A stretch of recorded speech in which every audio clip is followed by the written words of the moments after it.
Rajalakshmi மகாக்காக support பண்ணி பேசுறது யாருக்கெல்லாம் பிடிச்சிருக்கு போகுதுன்னு நினைக்கிறீங்களோ இந்த வீடியோக்கு ஒரு லைக் பண்ணி தெரிவிங்க.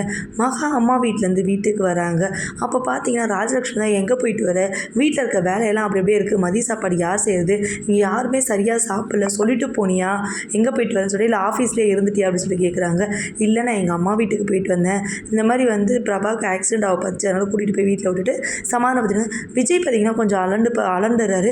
என்னது ப்ரோக்கு விபத்து ஆயிடுச்சா, என்னாச்சு, நல்லா இருக்காளா அப்படி இப்படின்னு கேட்குறாங்க. பரவாயில்ல விஜய், நல்லா இருக்கா, வீட்டில் தான் இருக்கா அப்படின்னு சொல்கிறாங்க. அனாமிகா அங்கே முறைக்கிறாங்க. அப்புறம் பார்த்தீங்கன்னா காயத்ரி ரொம்ப பேச ஆரம்பிச்சிடுறாங்க. உனக்கு என்ன, உன் கல்யாணம் பண்ணதெல்லாம் எப்படி மறந்துட்டியா, நீ எந்த வீட்டுக்கு வந்திருக்குன்னு தெரிஞ்சிருக்கியா அப்படின்னு சொல்லிட்டு மனவரையாக பேசிகிட்டே இருக்காங்க. அப்போ பார்த்தீங்கன்னா ராஜலக்ஷ்மிக்கு கோவம் வந்துடுது. ஏன் மருமகளை கேட்குற உரிமை உனக்கு என்ன காயத்ரி இருக்குது, அதை கேட்குற உரிமை உனக்கு யார் கொடுத்தா அப்படின்னு சொல்லிட்டு அவங்க பார்த்து சண்டை போடுறாங்க.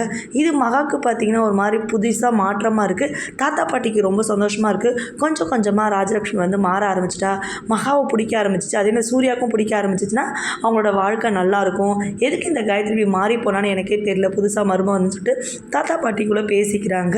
சித்ரா தேவி இன்னும் ஏற்றி விடணுன்றதுக்காக இன்னும் என்ன தான் கெடுக்கலாம் அந்த குடும்பத்தை விட்டு, அனாமிகாவை துரத்தி விட்டுட்டு பிரபாவை கட்டி வைக்கலான்னு சொல்லிட்டு மகா பிளான் பண்ணியிருக்காளா என்னன்னு சொல்லிட்டு கேட்கலான்னு சொல்லிட்டு வீட்டுக்கு போயிருப்பா அப்படின்னு சொன்னாங்க.